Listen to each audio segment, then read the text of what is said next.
Hello friend, welcome to my channel Your Job in Assam. তো DWৰ ফালৰ পৰা আকৌ এখন স্পেশাল ৰিক্ৰুটমেন্ট ড্ৰাইভৰ বাবে নোটিছ প্ৰকাশ কৰিলে। এইখন যোৱা ৰাতি 28 অক্টোবৰ 2025 তাৰিখৰ দিনাখন ৰাতি প্ৰকাশ কৰিছিল।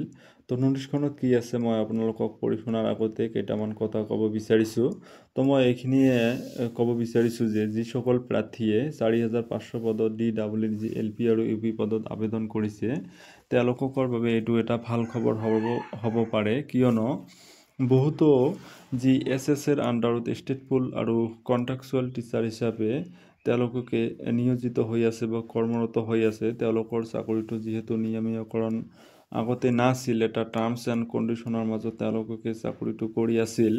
তো এইবাৰ গভৰ্ণমেণ্টে এটা ভাল পদক্ষেপ লৈছে যে 10,673টা পদ তেওঁলোকৰ বাবে নিয়মীয়কৰণ কৰা হ'ব আৰু এই নিয়মীয়কৰণ কৰাৰ ফলত যি 4500 পদ আছে তাতে বহুতো কেণ্ডিডেটে যিহেতু বা শিক্ষকে আবেদন কৰিছে তেওঁলোকৰ কেণ্ডিডেটছাৰ যিহেতু উঠাই লোৱাৰ পিছতে যি এইবাৰ যিহেতু DWৰ যি 5550টা পদ আছে এই পদত কাট অফটো অলপ বেছিয়ে গ'ল।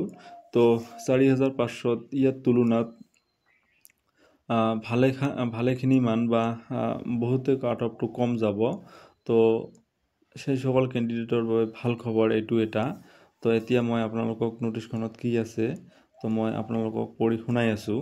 তো ইয়াতে লিখিছে with a view to support extend and improve the quality of elementary education in the state of Assam and in pursuance of govt approval file নংটো ইয়াতে দিয়া আছে, ডেটেডটো দিয়া আছে 28/10/2025 and in exercise of powers under the Assam Elementary Education Provincialization Amendment Rules 2025. তাৰপিছতে ইয়াতে কোৱা হৈছে online application are hereby invited from willing and eligible candidates who are working as a contractual and state poll teacher under Samagro Shiksha Assam SSA through the official website of DWE Assam dwassam.gov.in for filling up of 10,673 lower primary and upper primary teachers in the initial pay band to আপোনালোকক ইয়াত দিয়া আছে। তাৰপিছতে ইয়াতে condition of ৰিক্ৰুটমেণ্টটো দিয়া আছে। তো মই এইখিনি আপোনালোকক ভালকৈ বুজাই আছোঁ। তো তাৰ আগতে মই ক'ব বিচাৰিছোঁ এই নোটিছখনত এইটোৱে লিখা হৈছে যে যিসকল টিচাৰ্ছে যি SSৰ আণ্ডাৰত কণ্ট্ৰাকচুৱেল আৰু ষ্টেট পল শিক্ষক হিচাপে নিয়োজিত হৈ আছে তেওঁলোকক 2025 চনৰ যি প্ৰভিন্সিয়েলাইজেশ্যন এমেণ্ডমেণ্ট ৰুল আছে ৰুলছটো 2025 সংশোধন কৰি তাৰ বাবে এই পদখিনি নিয়মীয়কৰণ কৰা হ'ব। তো এতিয়া কণ্ডিশ্যন অফ ৰিক্ৰুটমেণ্ট যিটো ৰিক্ৰুটমেণ্টৰ কি কণ্ডিশ্যন আছে এই কণ্ডিশ্যনটো মই আপোনালোকক পঢ়ি শুনাই আছোঁ। তো ইয়াতে প্ৰথম কথাটো লিখিছে 1 নম্বৰ পইণ্টত লিখিছে the candidate as on 13 September 2025 must be working as contractual and state poll teacher under SSA. তো এই পদখিনিত আপোনালোকে আবেদন কৰিবলৈ হ'লে আপোনালোকে 30 ছেপ্টেম্বৰ 2025 লৈকে আপোনালোকে কণ্ট্ৰাকচুৱেল এণ্ড ষ্টেট পল টিচাৰ হিচাপে আপোনালোকৰ কৰ্মৰত হ'ব লাগিব।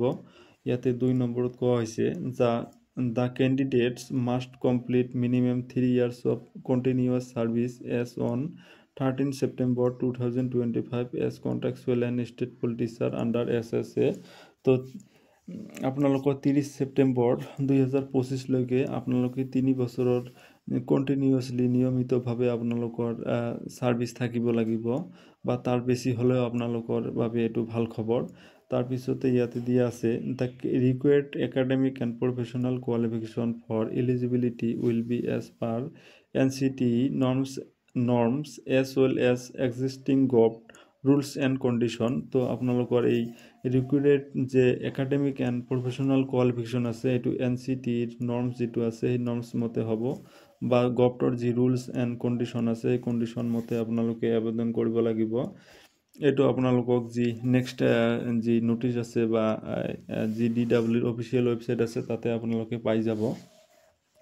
তাৰপিছতে 4 নম্বৰত ইয়াত কোৱা হৈছে the eligible candidate shall apply online in the official website of DWE Assam from 10 AM আপোনালোকৰ 8 নৱেম্বৰৰ পৰা আপোনালোকৰ মিডনাইট অফ 30 নৱেম্বৰলৈকে আপোনালোকে এইটো ভালকৈ মনত ৰাখিব। 30 তাৰিখ আপোনালোকৰ লাষ্ট ডেট হয় আৰু আপোনালোকৰ যিটো এপ্লাই আৰম্ভ হয় এইটো 8/11/2025 পৰা আৰম্ভ হ'ব আৰু 30/11/2025লৈকে এইটো চলি থাকিব। তাৰপিছতে ইয়াতে কোৱা হৈছে এইটো no' offline application will be accepted, আপোনালোকে অফলাইনত আবেদন কৰিলে নহ'ব। 6 নম্বৰত কোৱা হৈছে the directorate of elementary education Assam reserve the right to cancel or postpone the recruitment at any state without assigning any reason thereof. তো ইয়াতে এইটোও কোৱা হৈছে যে DWE যে ডাইৰেক্টৰ অফ এলিমেণ্টাৰী এডুকেশ্যন আছে তেওঁলোকে ৰাইটটো ৰাখিছে যে এই ৰিক্ৰুটমেণ্ট ড্ৰাইভটো যদি কিবা কাৰণত কেনচেল বা পষ্টপেন কৰিব হ'ব লগা পাৰে বা হ'ব পাৰে, তো এইটো এনি ৰিজন আপোনালোকক কোনো ৰিজন নজনাকৈয়ে তেওঁলোকে পষ্টপেন কৰিব পাৰিব।